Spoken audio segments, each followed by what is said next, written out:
की हुकूमत इतना पैसा खर्च करती है मच्छरों को मरवाने के लिए, मगर परेशान है हुकूमत भी यार, जितना ख़त्म करो उतने ही हो जाते हैं।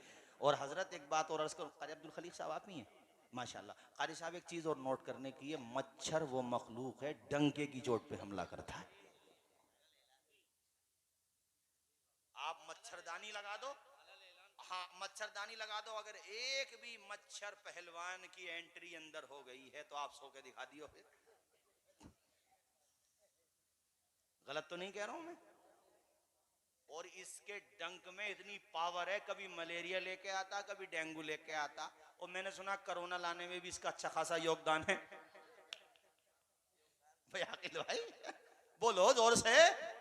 अब वो जो मच्छरों की फौज थी सबको निकल गई, यानी निकलने का मतलब ये था जिंदा नहीं निकल गई कभी को, यार मौलाना तो बहुत बड़ा बोलो, मतलब जितना भी मांस था वो ढांचे ढांचे बचे। नमरूद एक सेफ जगह बैठा था जहां कोई ना जा सके, एक ब्रेन वास्ड यानी फरिश्तादा वो अल्लाह की तरफ से उसके दिमाग में डाला गया था कि तुझे इसके कैप्टन को पकड़ना है, जो इसका मैन है यानी नमरूद। अब नमरूद छुपा हुआ बैठा था, ये मच्छर तलाश करता रहा, कहीं नहीं मिला, और नमरूद के कमरे में जहां पे था यार, उसका जो भी कमरा था, हॉल था, जो भी था, वहां पे पहुंच गया। और मेरे साथियों, क्या है काजियान मोहल्ले का नाम, मवई काजियान वालों, सुन के ताज्जुब होगा तुम्हें, हालांकि सुना तो होगा। नमरूद के लिए जो मच्छर आया बेचारा विकलांग मच्छर था।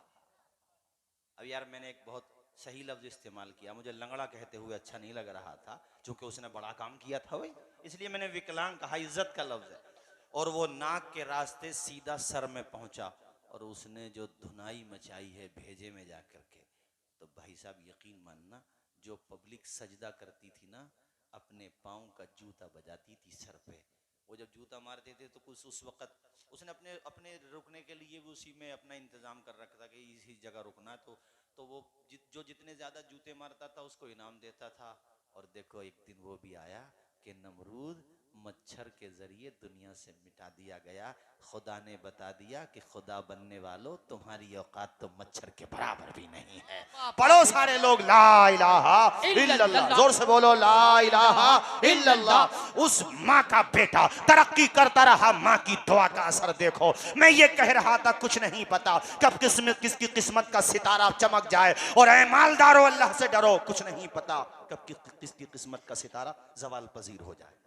अल्लाह से डरो, वही हमारा मालिक है।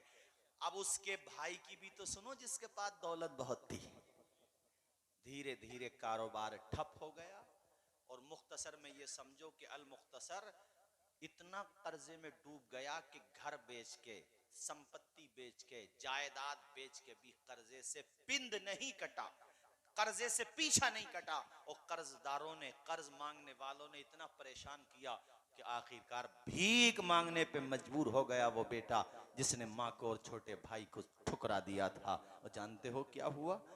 किस्मत भी देखो कितनी अजीब होती है, कैसी करवटें बदलती है। भीख मांगते मांगते उसी शहर में पहुंच गया जहां पे माँ और भाई रहता था। वो मोबाइलों का दौर थोड़ी था, एक दूसरे कम्युनिकेशन गैप था, कहाँ पता चलता था। वहां पहुंचे तो किसी ने बताया भाई यहाँ एक घर है, वहां गरीबों को बहुत दिया जाता है। ये वहां पहुंचा, दरवाजा खटखटाया, दरवाजा खटखटाते ही वो अंदर से जो इनकी माँ थी बूढ़ी औरत, वो आई खाने का सामान लेके, तो उनकी नजर पर्दे की ओर से अचानक इसके चेहरे पे पड़ गई। माँ तो वो होती है कि कदमों की आहट को पहचान लेती है, चेहरे को कैसे भुला सकती थी। उसने और ध्यान से देखा, अरे ये तो मेरा बेटा है। आवाज दी, माँ की आवाज को बेटे ने पहचाना, और माँ ने बेटे को पहचाना। कहा माँ तू इस आलीशान घर में क्या कर रही है? रोते हुए कहा माँ देख मैंने तुझे क्या छोड़ा, मेरी किस्मत ने मुझी को छोड़ दिया, आज भीख मांग करके गुजारा करता हूँ। माँ वो घर भी बिक गया, सब कुछ बिक गया। माँ ने कहा बेटा कोई बात नहीं है, तू बैठ। खाना खिलाया, फिर रोते हुए कहता है माँ मेरी वजह से तेरा ये हाल हो गया कि आज तू किसी अमीर के घर में नौकरी करती है, उसके तो दिमाग में भी ये बात नहीं थी कि मेरा भाई इतना मालदार हो गया होगा, इतनी तरक्की कर गया होगा। बहरहाल जब उसके सामने पूरी बात आ गई तो उसने डरते हुए कहा माँ मैं तो रुक जाऊं, तू तो मेरी माँ है, तूने मुझे माफ कर दिया। हालांकि मेरी हरकतें ऐसी नहीं थी कि तू मुझे माफ करे, मगर तू माँ है। लेकिन अब मेरा भाई तो मेरा शरीक है, क्या पता वो मुझे माफ करे कि नहीं करे। अब मुझे जाने दे, वैसे भी मैं इस काबिल नहीं कि जो उसका सामना कर सकूं। माँ ने कहा बेटे तू बैठ तो जा, रात को वो आएगा, बात करके देख लेंगे। बहरहाल रात के पहर में वो आया और माँ को जो आज देखा तो आज तो माँ का अंदाज ही अलग है। कहा माँ तो आज बड़ी खुश नजर आ रही है। कहा बेटा ये बता, अगर माँ को खोया हुआ बेटा मिल जाए तो माँ को कैसा लगेगा। छोटे बेटे ने कहा हाँ माँ बिल्कुल अच्छा लगेगा, मगर पहेलियां क्यों बुझाती है, ये बता हुआ क्या है। कहा बेटे ऐसे ऐसे आज तेरा भाई आया था, देखो सारे भाई भी एक जैसे नहीं होते हैं।